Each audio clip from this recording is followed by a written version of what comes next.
do que nos quis fazer crer o querelado ao falar de suprimir a liberdade pessoal, como fez o querelado na sua resposta à Folha 77, enfim, com a máxima vênia, é inadequada. Não há sequer espaço para analogia. Há uma enorme inadequada na diferença entre os tipos de constrangimento à liberdade, informados pela grave ameaça e pela violência, e pelo mero, em espanhol, acoso, pelo mero importunar, que afete a saúde. E esta queixa seria, aí sim, fragilíssima, se não se pudesse demonstrar que a querelada, a querelante, teve a sua saúde afetada, e ela o fez. O fez trazendo um documento médico. Mas não só o trouxe. O fez pedindo que o médico fosse ouvido, uma vez admitido o juízo de admissibilidade. Em outro espaço também, eminentes magistrados, a querelante traz e pede testemunhos de outros magistrados da corte. Não os deve ter nomeado no rol de testemunhas, num ato de responsabilidade, dada a fé e o grau que ostentam estas testemunhas. Então, neste momento em que nos voltamos para o exame da imperfeição formal e da imperfeição substancial, e é isso que interessa. O exame da imperfeição formal e da imperfeição substancial, senhor presidente, da peça acusatória que temos diante.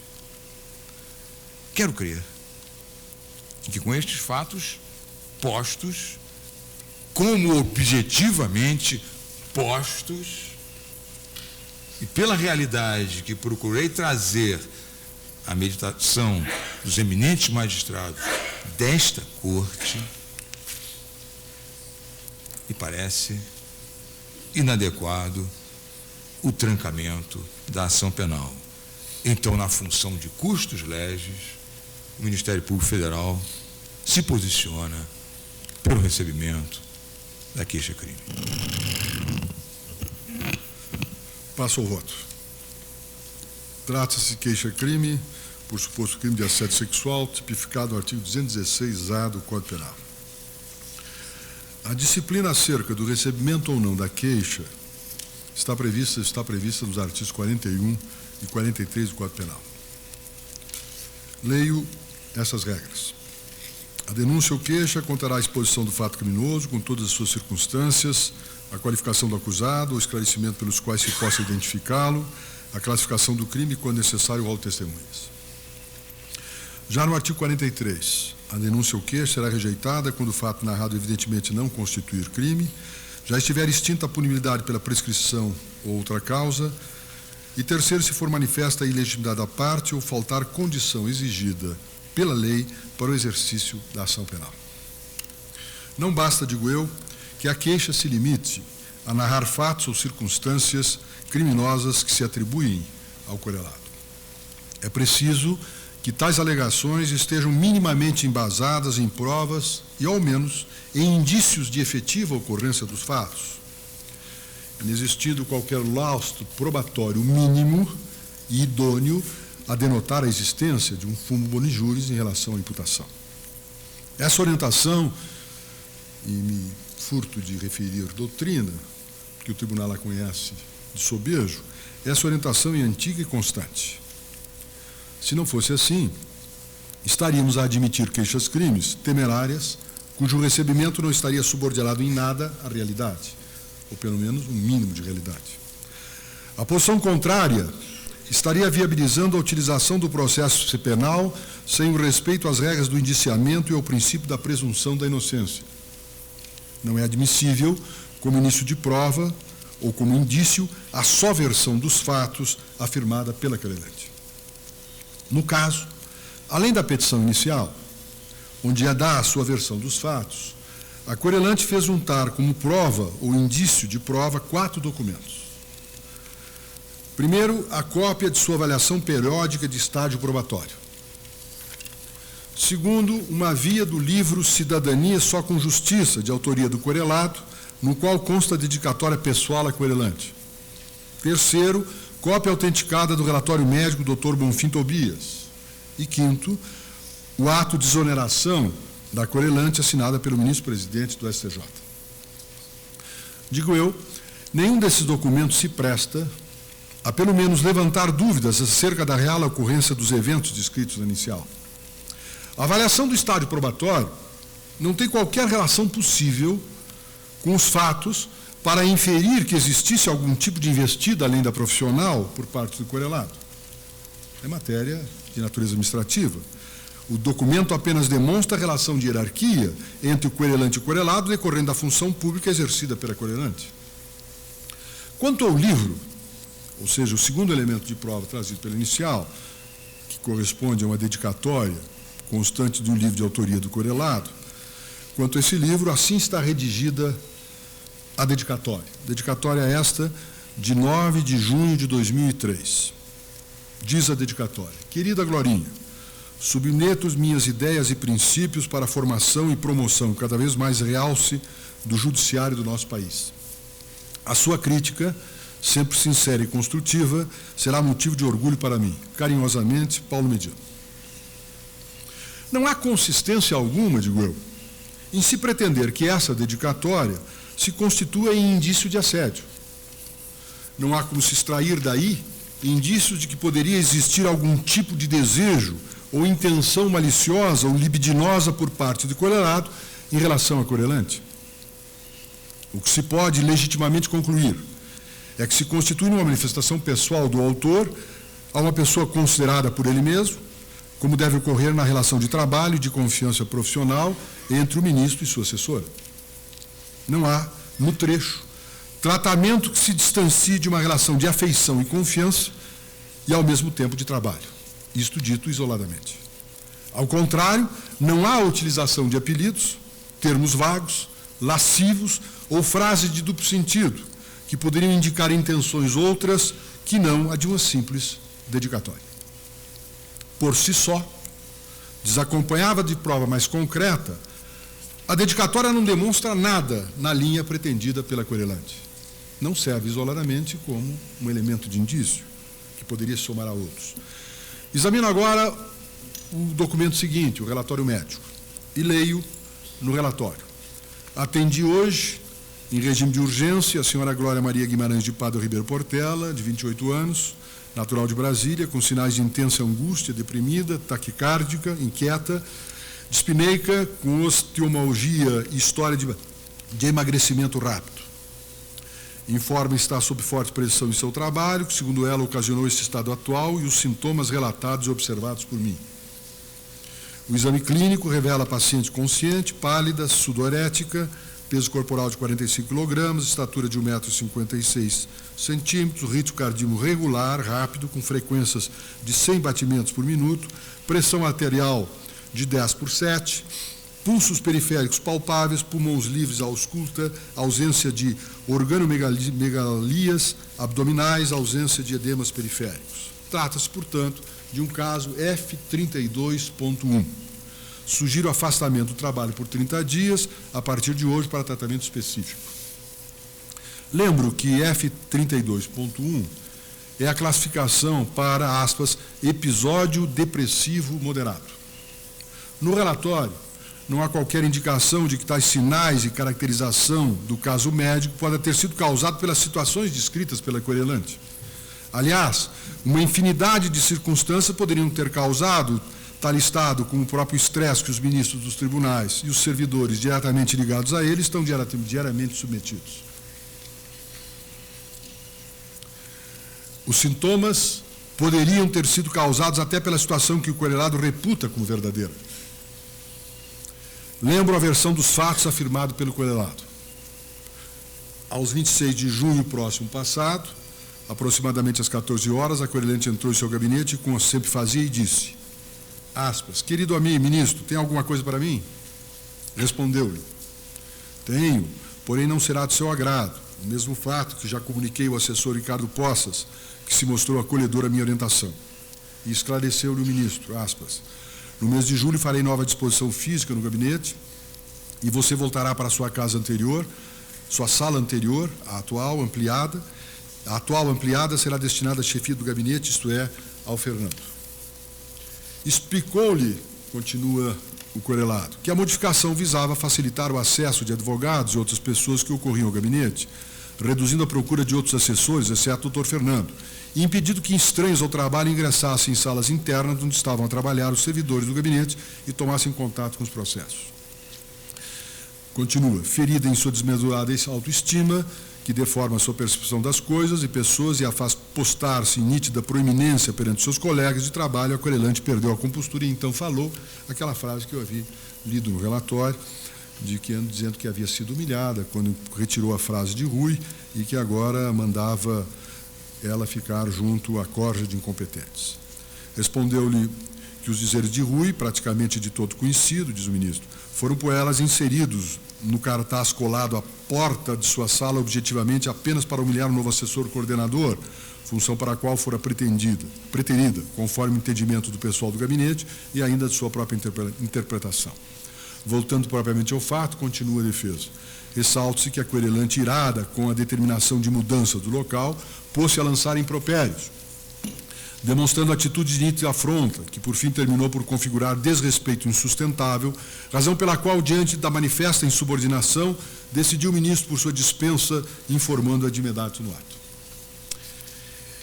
Isto é o que consta da defesa, e que se os fatos fossem estes, evidentemente de que teria também o mesmo condão de provocar a chamada episódio depressivo moderado. Logo, o episódio depressivo moderado atestado no documento não legitima qualquer tipo de versão dos fatos. O último documento apresentado pela querelante se refere ao seu ato de exoneração.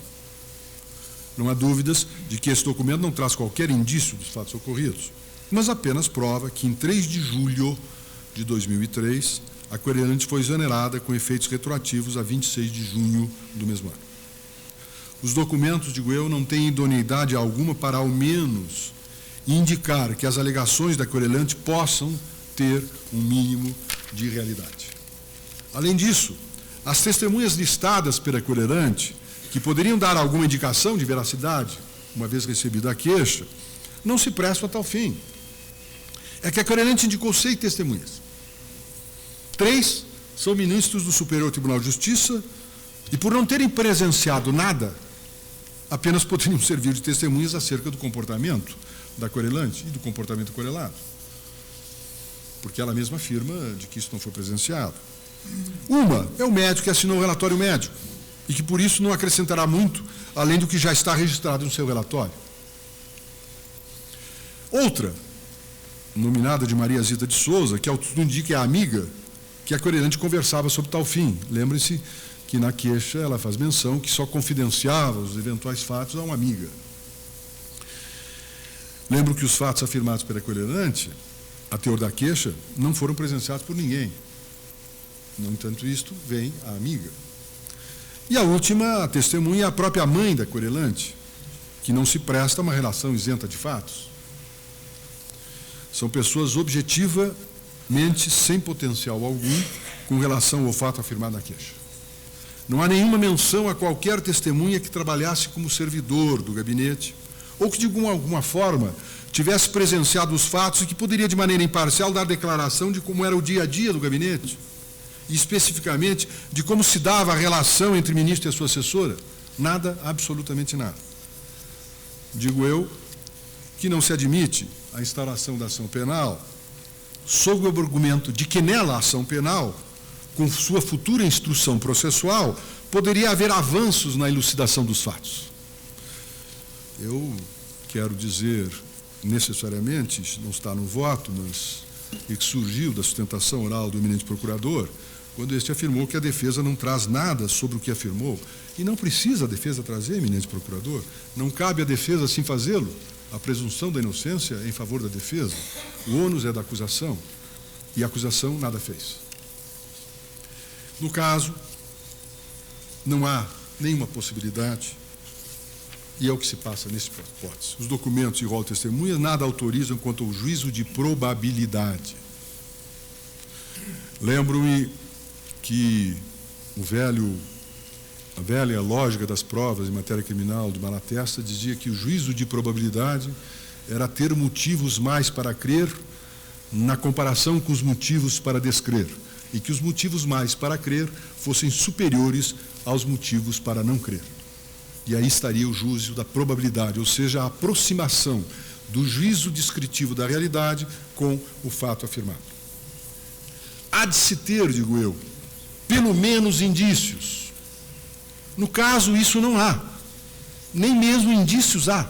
É evidente que nós sabemos, e todos aqueles que trabalharam na área penal sabem que ilícitos dessa natureza, como normalmente crimes contra os costumes, são crimes que dificilmente são crimes com presença física de terceiros. Mas, não obstante isto, há necessidade de haver elementos circunstanciais que conduzam à probabilidade do fato narrado, autorizador da instauração da ação penal e, portanto, da instrução processual penal contraditória. E, no caso, não há indício algum. Veja-se, todos os ministros do STJ têm assessoras. Alguns devem ter feito dedicatórias para algumas de suas assessoras. Eu, pelo menos, também já fiz. Algumas dessas assessoras podem ter seus momentos de emagrecimento rápido ou depressão. Isso tudo é plausível. Plausível com um fato autônomo. Mas não podem ser vistos como elementos indicadores da eventual ocorrência de assédio sexual. Do contrário, estaríamos a autorizar queixas temerárias com as consequências sociais decorrentes da instalação de processo criminal. Não se diga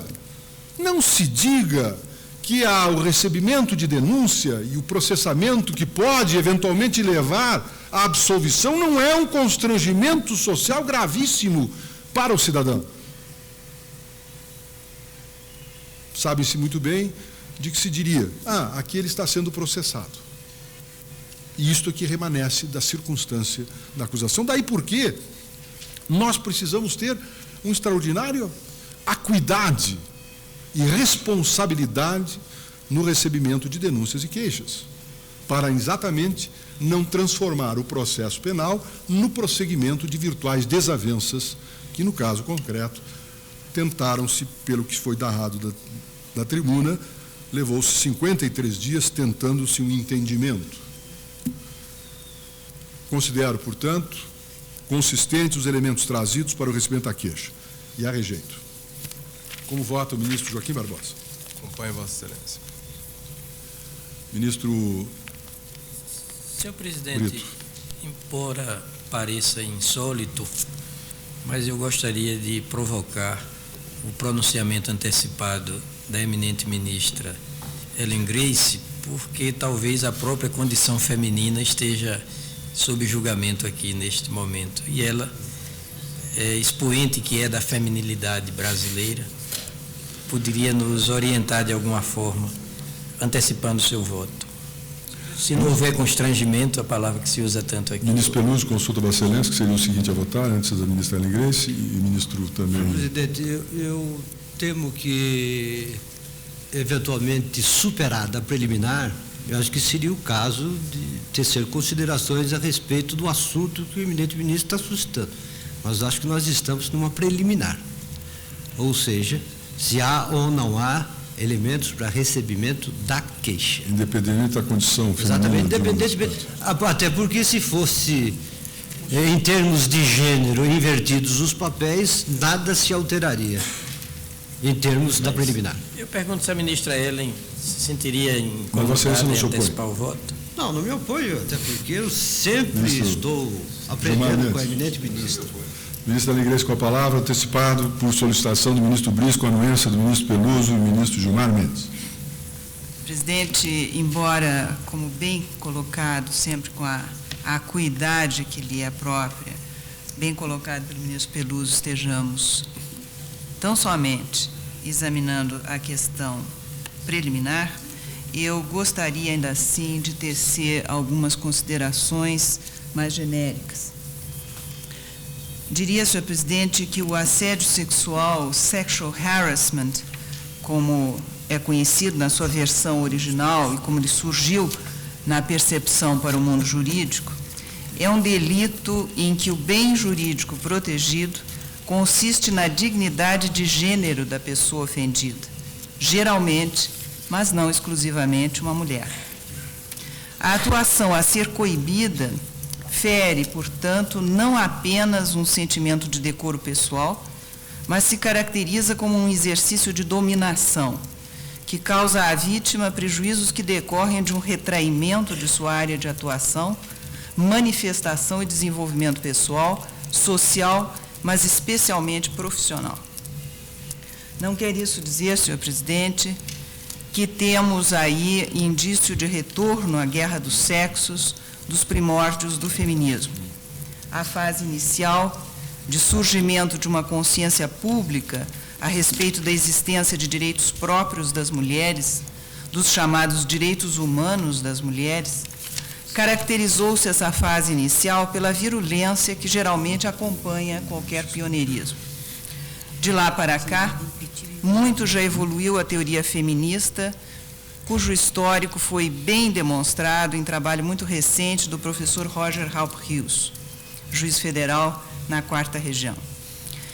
Dessa primeira fase, que foi ferreteada pelos críticos como antimasculina, antifamília e mesmo antifeminina, e esse fato causou dificuldades muito grandes de difusão ao movimento e uma reação conhecida como backlash, ou retrocesso, que foi analisado na obra de Susan Falud. Nessa primeira fase, passou-se então, senhor presidente, a construção de uma compreensão de sociedade em que homens e mulheres possam desenvolver suas potencialidades em regime de complementaridade e cooperação, sem que a um dos gêneros se atribua uma situação subalterna, incompatível com a dignidade humana. A tão difundida, mas ao mesmo tempo desatualizada e preconceituosa indagação de Freud, responde-se hoje, singelamente, que as mulheres desejam é serem reconhecidas e respeitadas na sua condição de seres humanos integrais. Daí porque a versão atual da teoria feminista corresponde a um reencontro com a essência feminina, que para assegurar o seu lugar na sociedade não quer nem precisa de travestir-se ou de renegar suas características próprias. E é nesta linha mais atualizada, que surge a colocação dos problemas de limites às manifestações de interesse, nitidamente sexual, nas relações cotidianas e especialmente nas relações de trabalho. Pressuposto, senhor presidente, da noção de assédio sexual é o fato de que os gêneros complementares naturalmente se atraiam, o que é absolutamente normal, saudável e até desejável, e afinal é o que tem assegurado a sobrevivência dessa espécie tão frágil que é o Homo sapiens. É de Schopenhauer, no seu Metafísica do Amor, a noção de que instintivamente cada ser humano procura entre as centenas ou milhares de contemporâneos aquele ou aquela que lhe será geneticamente complementar, numa pulsão que não é individual, mas é um esforço da espécie em sobreviver e aperfeiçoar-se. Para disciplinar, então, esta aproximação, a humanidade tem, ao longo dos milênios da sua existência, construído toda uma interminável variação de sistemas. São regras endogâmicas e exogâmicas, tabus de incesto restritos e ampliados, regras de parentesco, etc., que fazem o deleite dos antropólogos de todas as escolas.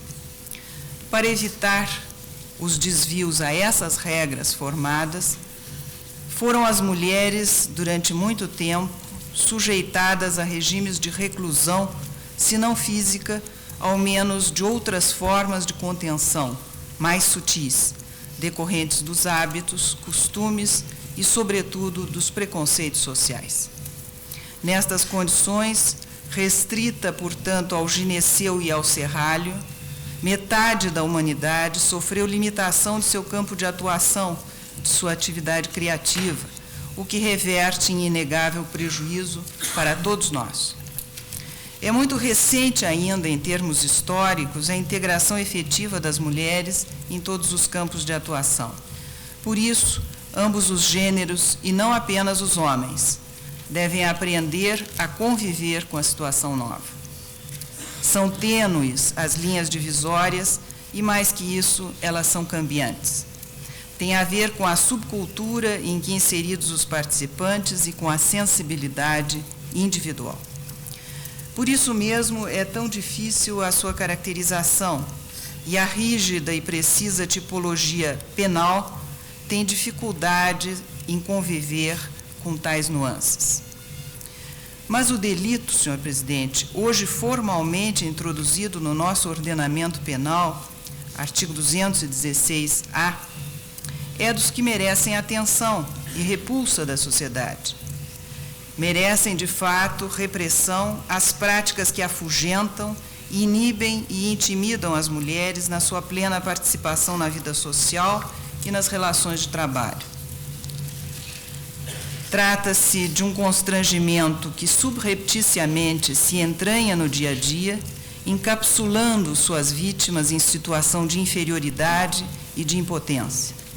Por isso mesmo, os índices de subnotificação deste tipo de delito são muito elevados. Eu acho até que é excessiva essa expressão subnotificação, porque, na verdade, quase nunca as vítimas vencem a barreira do silêncio, seja por temerem retaliações, seja porque a exposição lhes represente um acréscimo e uma renovação de sofrimento e da angústia, da humilhação sentidos. Também, senhor presidente, em razão de todas essas circunstâncias, só recentemente a prática do assédio sexual ganhou nome próprio e tipificação penal. Como já disse antes, só recentemente, e a lei no Brasil que introduziu esse artigo ao Código Penal é datada de 2001, é a Lei 10.224. Então, é muito recente, realmente, esta consciência e esta introdução no ordenamento penal.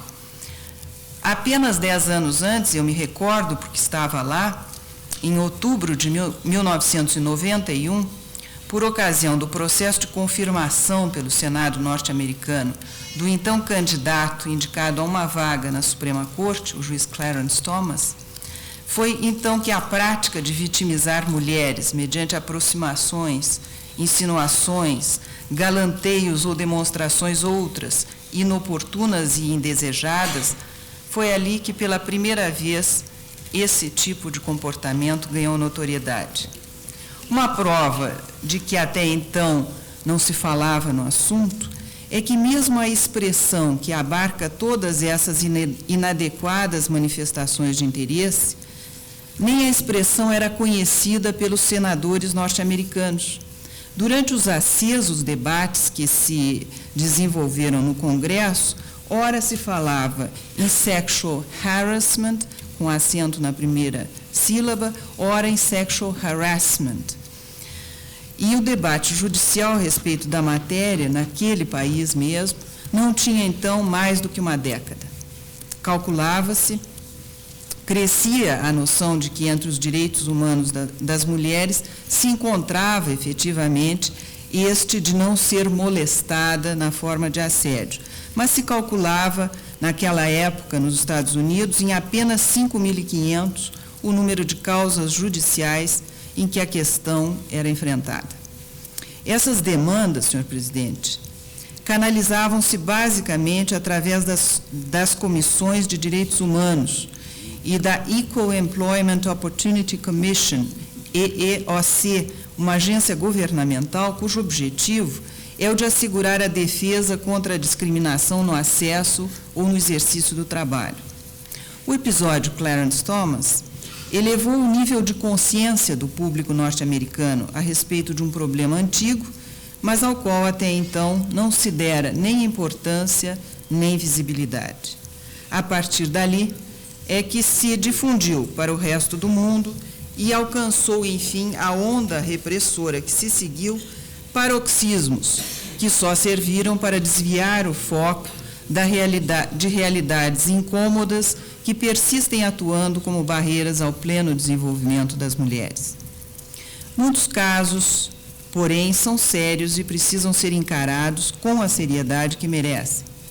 Nos Estados Unidos, e é o país onde a questão desenvolveu-se primeiro e alcançou um nível mais desenvolvido, tanto as secretarias estaduais quanto as secretarias municipais de direitos humanos podem receber queixas desta natureza. Mas é geralmente a Equal Employment Opportunity Commission, agência federal, e curiosamente dirigida durante vários anos pelo próprio Clarence Thomas, que as reclamações são encaminhadas. Lá, o processamento é o seguinte: geralmente, o que se aconselha às mulheres vítimas deste tipo de agressão é que não abandonem seus empregos antes de tentarem solução para o problema.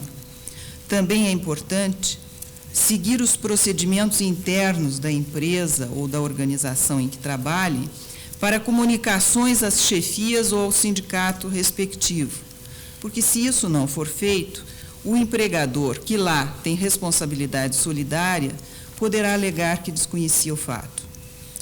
Na tentativa de evitar tais ocorrências e as consequentes indenizações, inúmeras empresas norte-americanas estabeleceram programas educativos internos.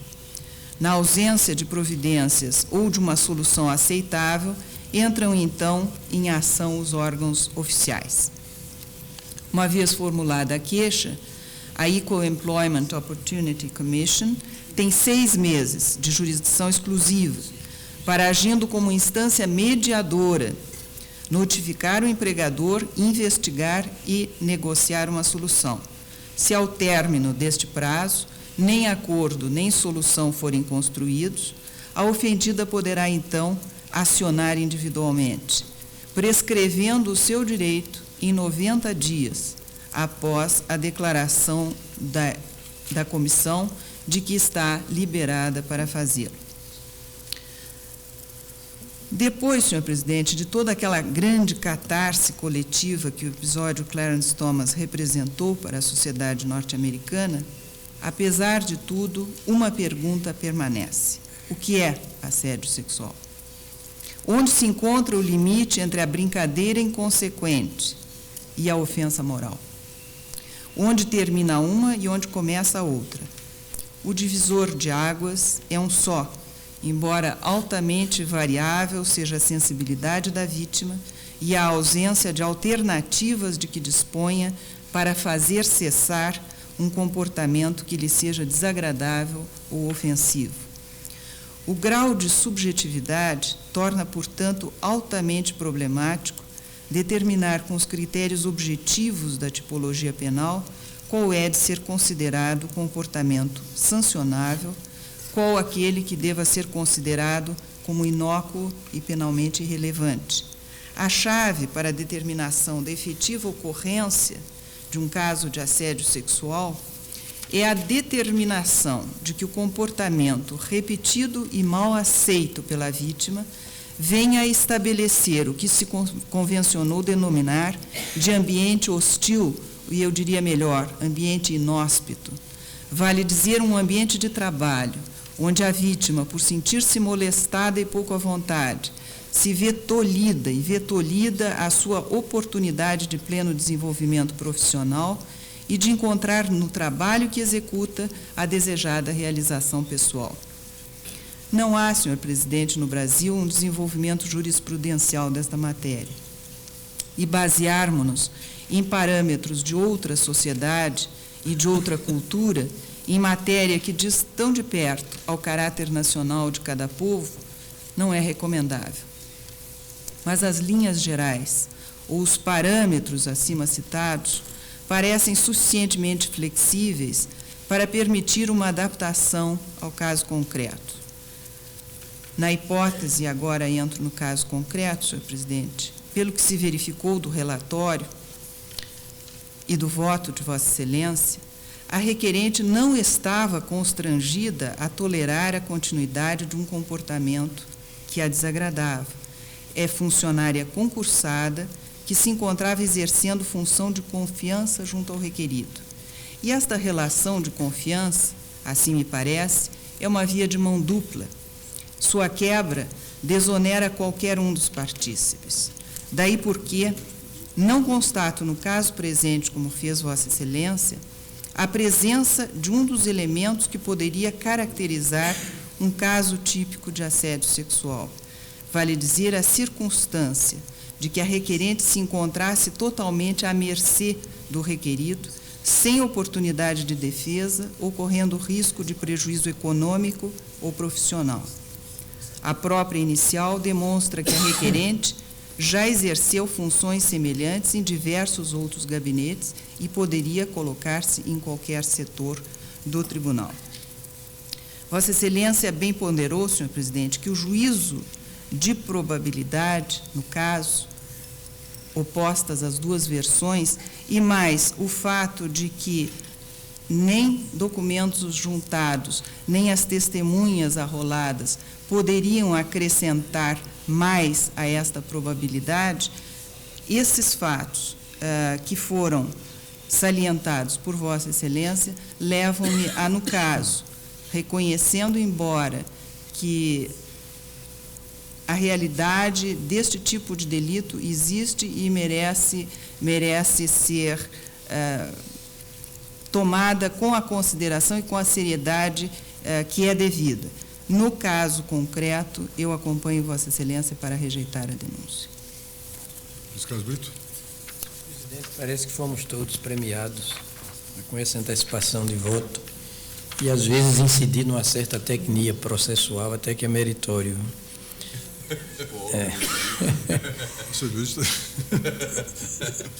Eu também me convenci, senhor presidente, com os três votos já proferidos, de que não há esse mínimo de suporte probatório para conferir um tônus de plausibilidade à situação. Eu estranhei muito que a querelante não houvesse arrolado como testemunha um só companheiro de trabalho, uma só pessoa do gabinete. Depois, por conta própria, eu procurei saber exatamente do posicionamento do gabinete e tomei ciência de um documento já público, embora fora dos autos, que foi exatamente o apoio do gabinete ao querelado, não à querelante.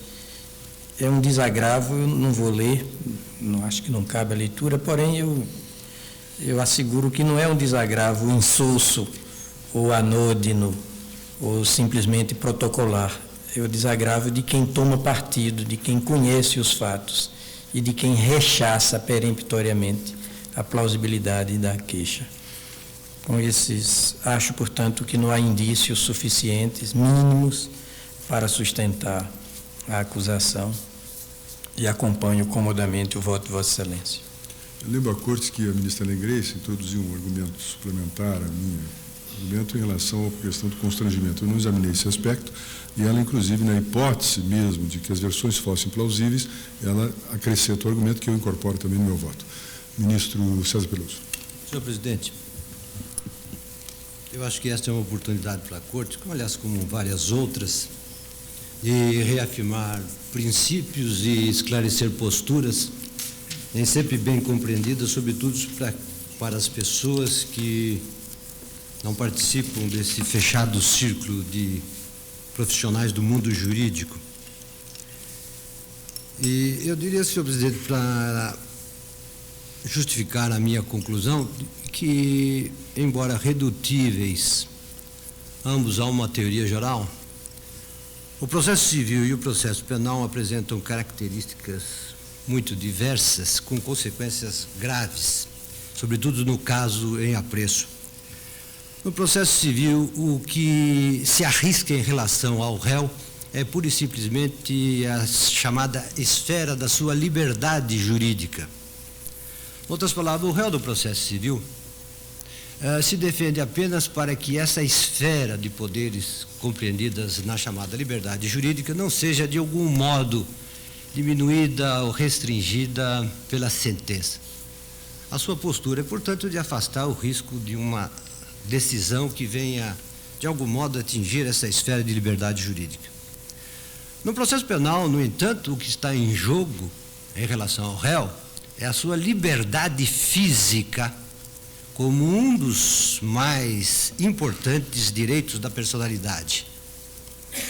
Daí a substancial diferença que há na disciplina da incoação de ambos os processos.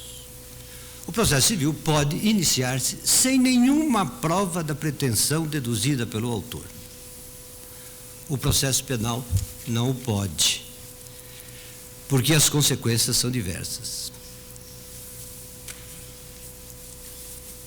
Vossa Excelência já antecipou, e eu tinha feito uma anotação nesse sentido, que a pendência do processo penal tem, em relação ao réu, graves consequências do ponto de vista prático e do ponto de vista teórico.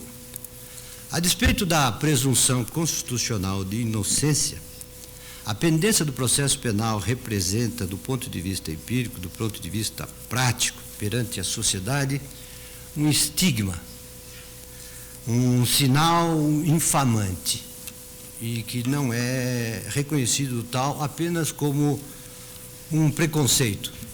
O processo penal, na verdade, também é palco das chamadas cerimônias degradantes, porque ela tem por objeto a apuração da acusação de um fato que, por ser crime, é sempre um fato abjeto do ponto de vista do seu significado social.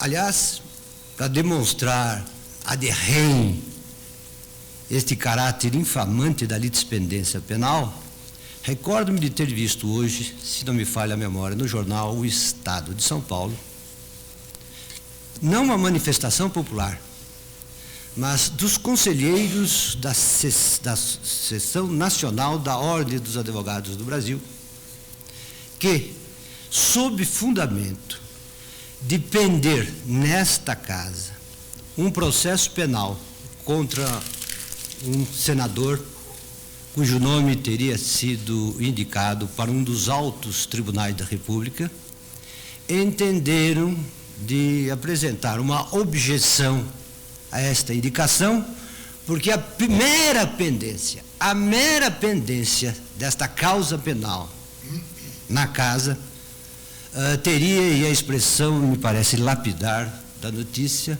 teria maculado o requisito da reputação ilibada, a mera pendência do processo penal. A Folha de hoje também traz esse igual notícia. Mas a Folha é a notícia curta, o Estado de São Paulo é mais preciso na transcrição da manifestação dos conselheiros.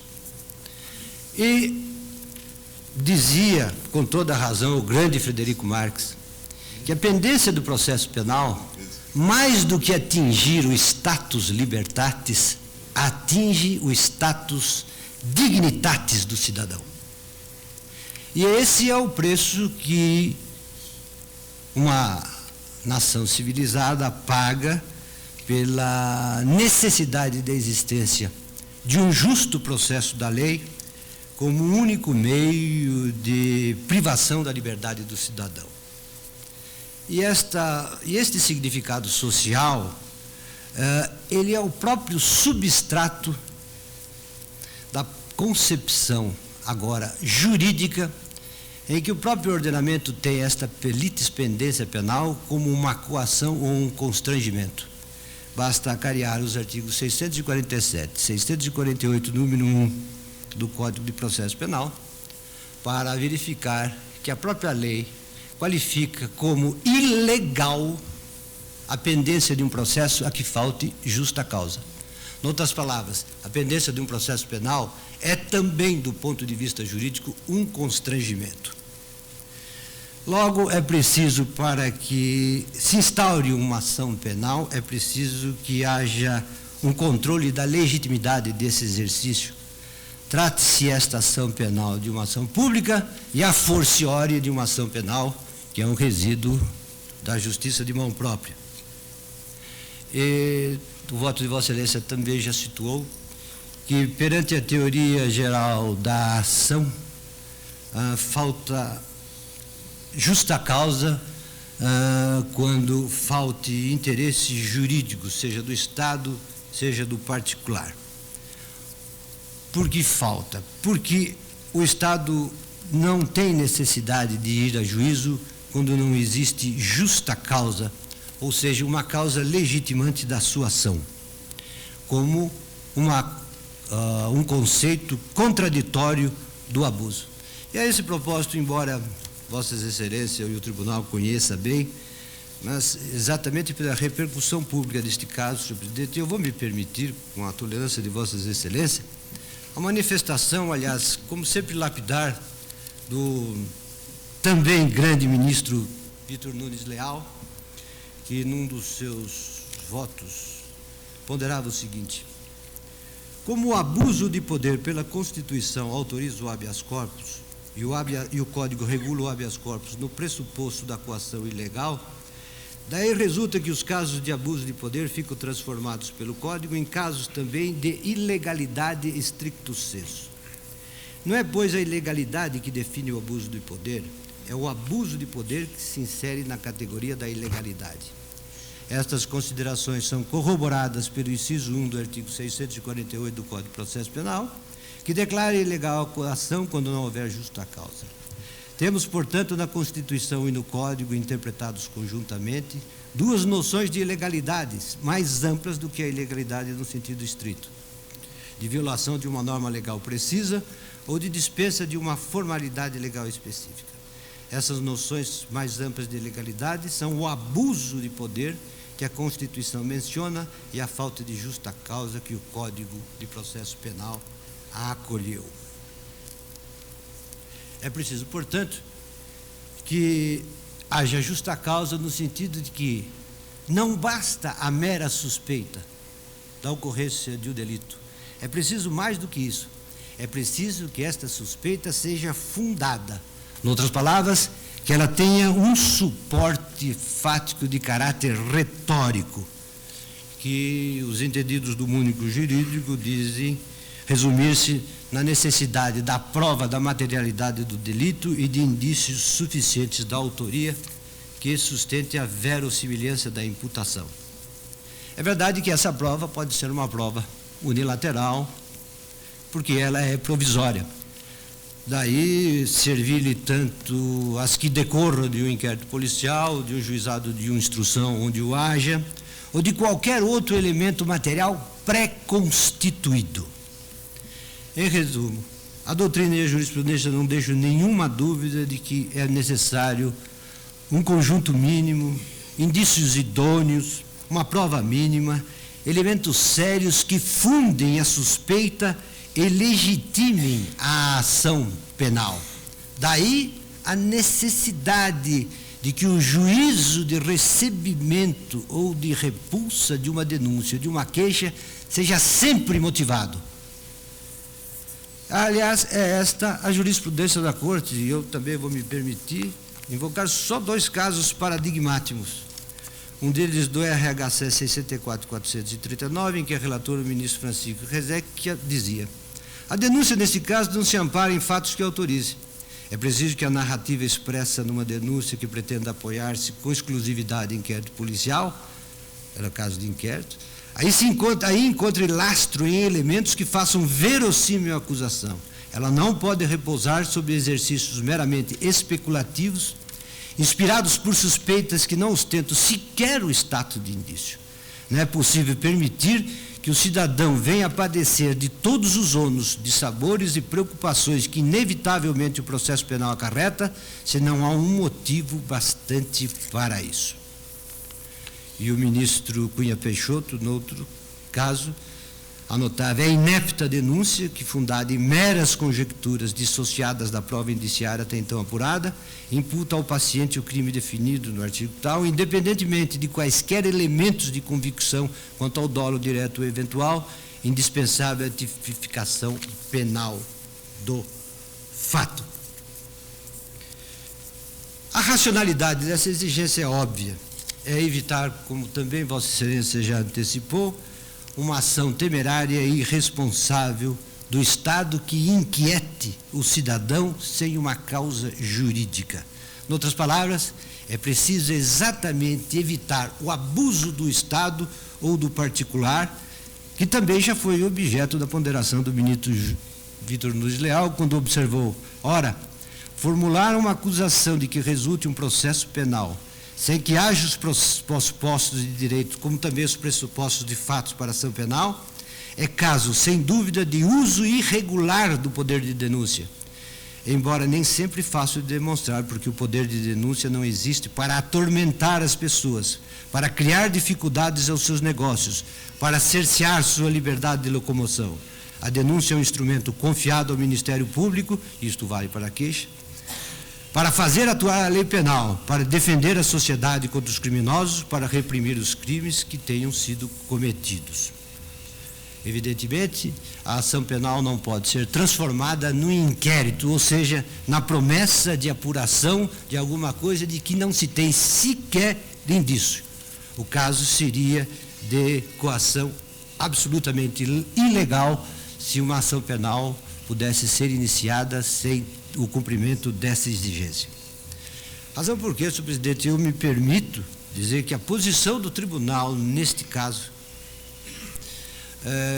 e cuja independência, isenção, dignidade e decoro impõem o dever de se manter estranho e sobranceiro às insinuações, às críticas malévolas ou não, a movimentos de gênero, a crítica